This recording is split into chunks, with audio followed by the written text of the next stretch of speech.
Okay, with Britt Dallyn, Mob Family Ties is the short film, played the Student Film Festival. What an interesting film this is. Kind of a play on the old sitcoms of the day, but using the mob as the sitcom.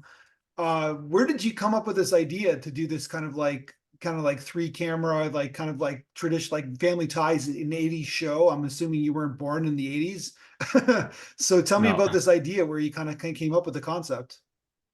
Well, so yeah, I said this in the blog, but yeah, so I made a Vancouver Film School where we had to do an assignment. Everyone had to do it, where you had to write a 6-page script, and you have to film in one day, no budget, and in the school. So then I just had to think of what we had available in the school, and the options are like we could have been in one empty studio with very minimal set build, and Yeah. a lot of people go kind of a surreal route with that, like kind of in a void or maybe sometimes a little David Lynchy type. But I have no ideas for that. So the thing that grabbed my attention was one of our sets that was pre-built that I always just thought looked like a sitcom set. And then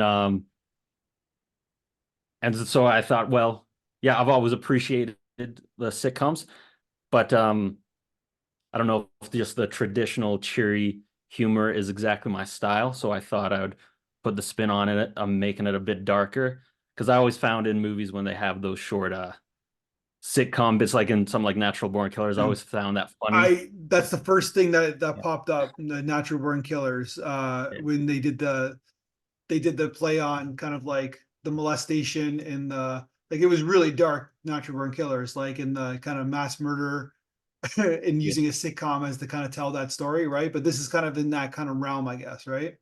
Yeah. Yeah. Maybe not quite as dark, but yeah, I found that always funny. So what if I just had fun with it and ran with that? And I figured like, yeah, I want to do it, make it look as authentic as possible as an old 80s or 70s sitcom.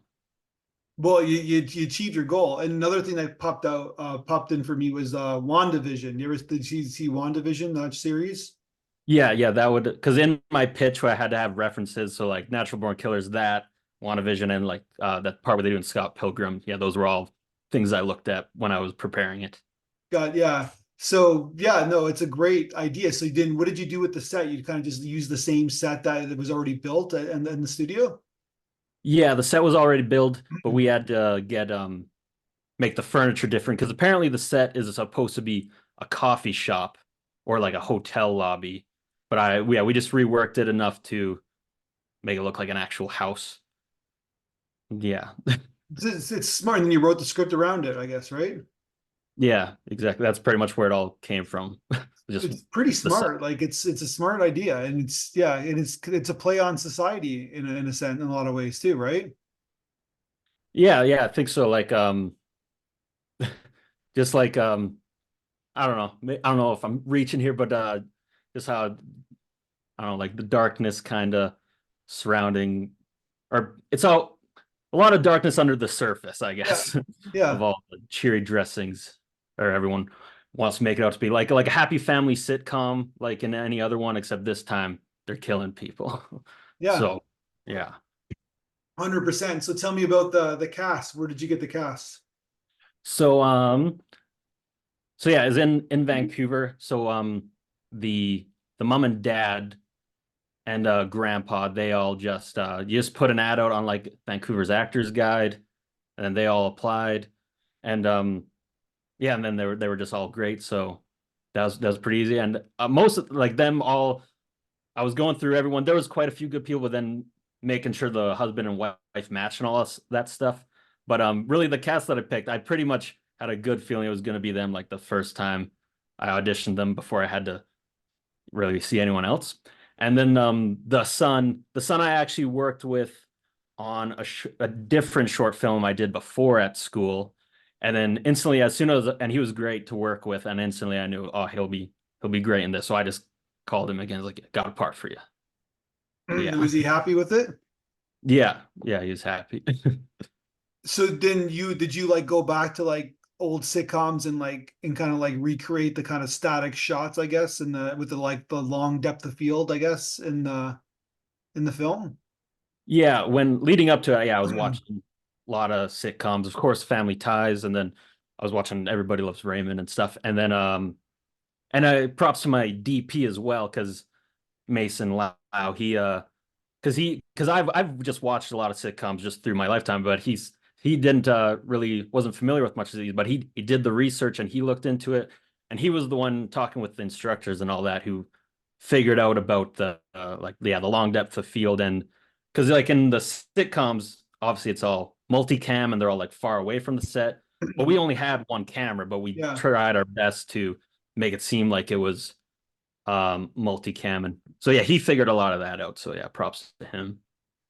Yeah, because you got that scene where like the dad is going to kill the old man, and it's like, or even the kid too, right? Where like it's like that's classic sitcom, right? Where like the he's sitting at the table, he's oblivious, and they're like bringing in, okay, what am I going to kill him with? And it's like funny, right? Like it's like that. Yeah. Yeah, it's like that classic thing, classic sitcom where like we're in on the joke, except for the guy's not in on the joke, I guess, right? Yeah, for that shot specifically, I don't know, like I can't point to an episode, but I specifically thought of like forget his name, but the guy in Three's Company. Jack Tripper, Yeah, Jack Tripper. what's his name? Yeah, the actor, but yeah, Yeah, I John specifically I Ritter. Sorry, yeah, John yeah, Ritter. John Ritter. I thought his physical actings in that show were always good, and for some reason I just imagined him doing that, but it's always like I don't know, trying to like hide a guest is there and they're trying to hide the girls or something, but instead like that, but trying to find a murder weapon. There's always a misunderstanding, I guess, right? Yeah, yeah, Yeah. definitely in that show. Yeah, no, it's great. It's great stuff. And so basically, so but you just kind of amalgamate this to the 9 minutes, I guess, right? You didn't want to over like it's a perfect length for this film. Yeah, certainly didn't want to overstay, and also because for the assignment that we had to pitch it to, it had to be the script could only be 6 minutes. So like I didn't even couldn't even go longer if I wanted to. But I think but it's that restriction was good, I find, keeping it short like that. No, it's smart. And so everybody who worked on the film, except for the actors, were all like your like your student, your the rest of your like students in the curriculum. Yeah, yeah. Except the sound guy and the makeup. Well, the sound guy and makeup girl, they went to the same school as us, but all of us crew members, we were in the film production course, and then they were in sound and makeup. But yeah, same school. And then we worked on them with some other shorts before earlier in the year, so it was easy just to bring them on too. Yeah. Have you graduated or Yeah, I graduated in August. did you do like other films at the school or Yeah, I did.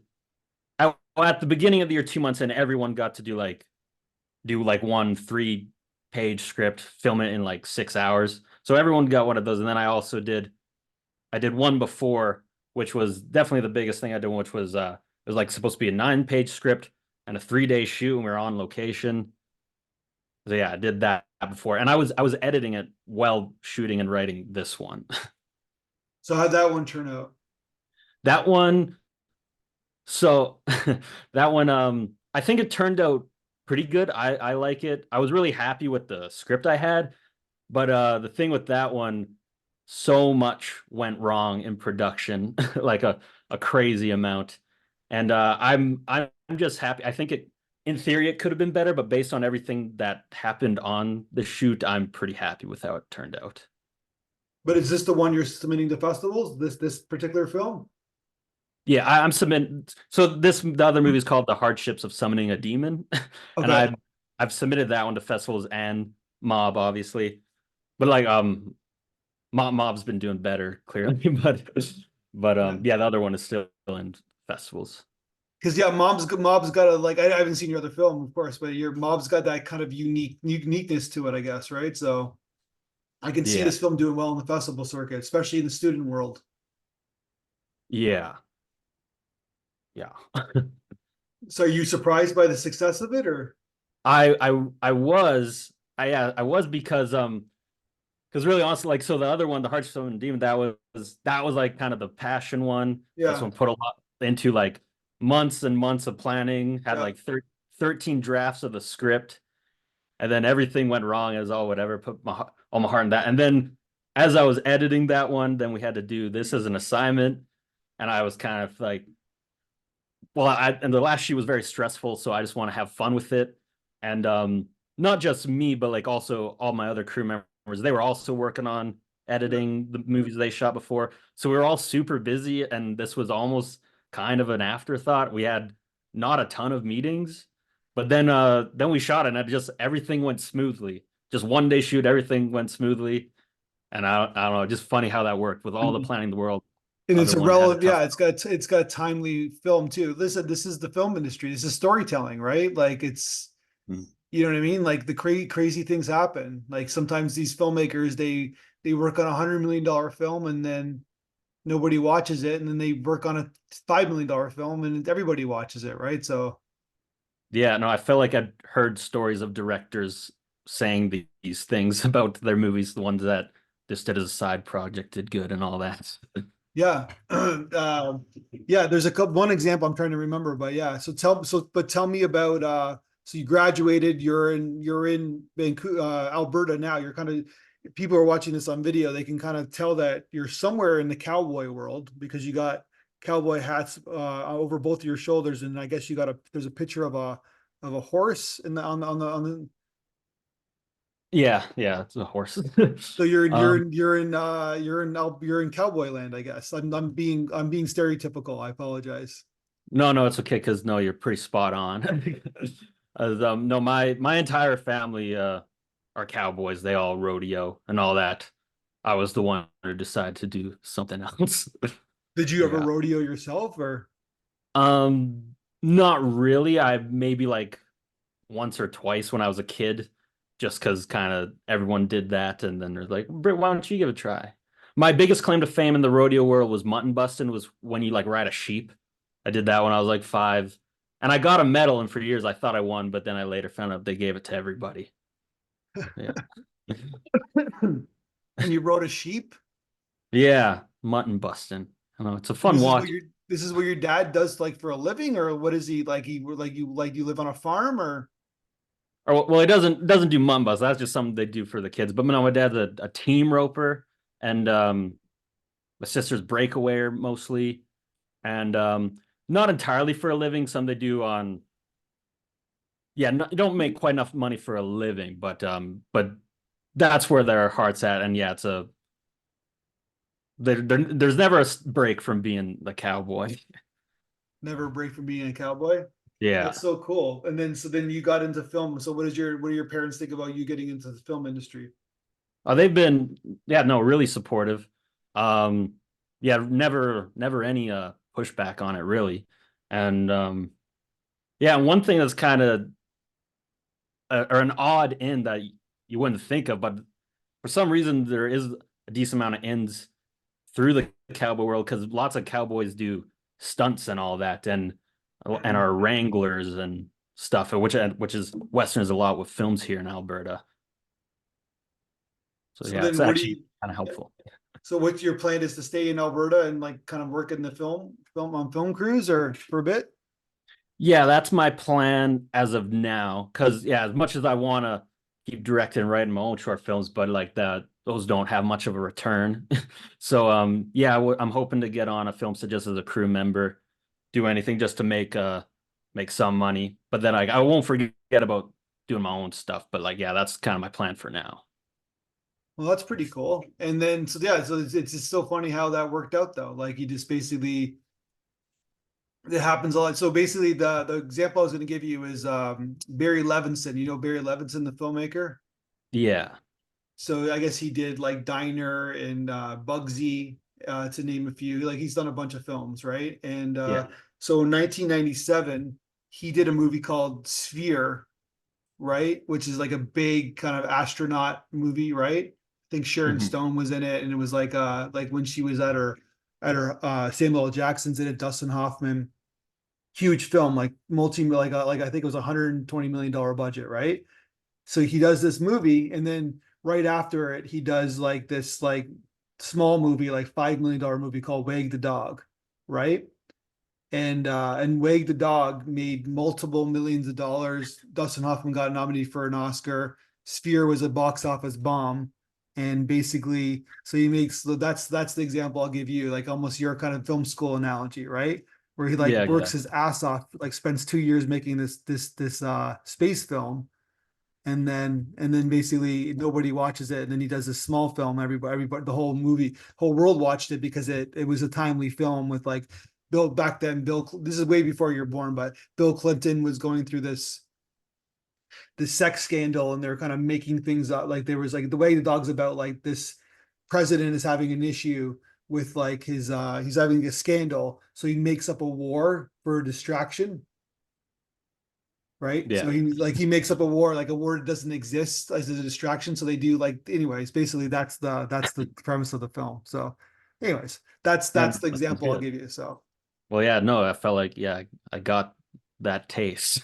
yeah, you got the taste. And Yeah. it just it happens, man. It happens all the time. Hmm. So what did you think about the audience? We send the audience to you in the feedback video. Yeah, no, I thought that was really cool. It was, yeah, just good to know that people who are my family friends enjoyed it. Yeah.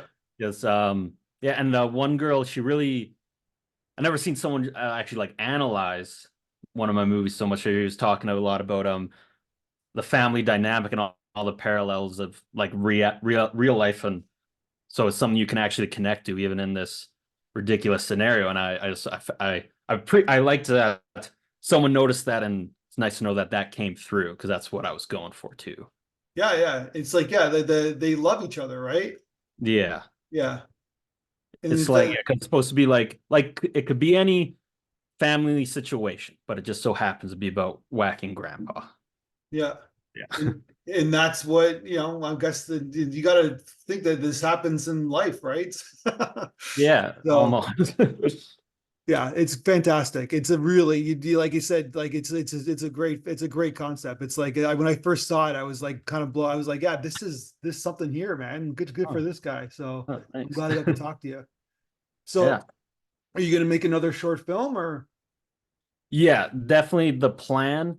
Um, I'm not quite sure when, maybe in the fall or spring of next year, but I would be going back to Vancouver because that's kind of where more just from all a lot of my other classmates are still there making on short films and stuff, and we have a lead maybe on where we could get some funding. Okay, So yeah, so I hope to go there, and yeah, I've written the script. I got to work on a bit more, a couple more drafts, but yeah, that's my next project for now. cool. And then are you ever going to go, do you think you're ever going to go back to Vancouver? Well, yeah, I'm not ruling it out. I'm not sure for now because, well, now I'm trying to make it work here. Yeah, But if it doesn't, I'm not opposed to going back to Vancouver for cool. sure. Well, you're on your way, man. Keep making movies. That's the thing. You just like make these small movies, keep learning and keep grasping it, and you'll be on your way. Yeah, thank you. Yeah, no, I hope this film does. It should do well in the festival circuit. Like it's really you're onto something, and it's really well performed as well. It's like nicely. It's a nice pace. It's a nice tone, and like it resonates. So Good. we're proud to show it. Yeah, thank you. All right, man. Let's talk again when you make your next film. Yeah, absolutely. All right.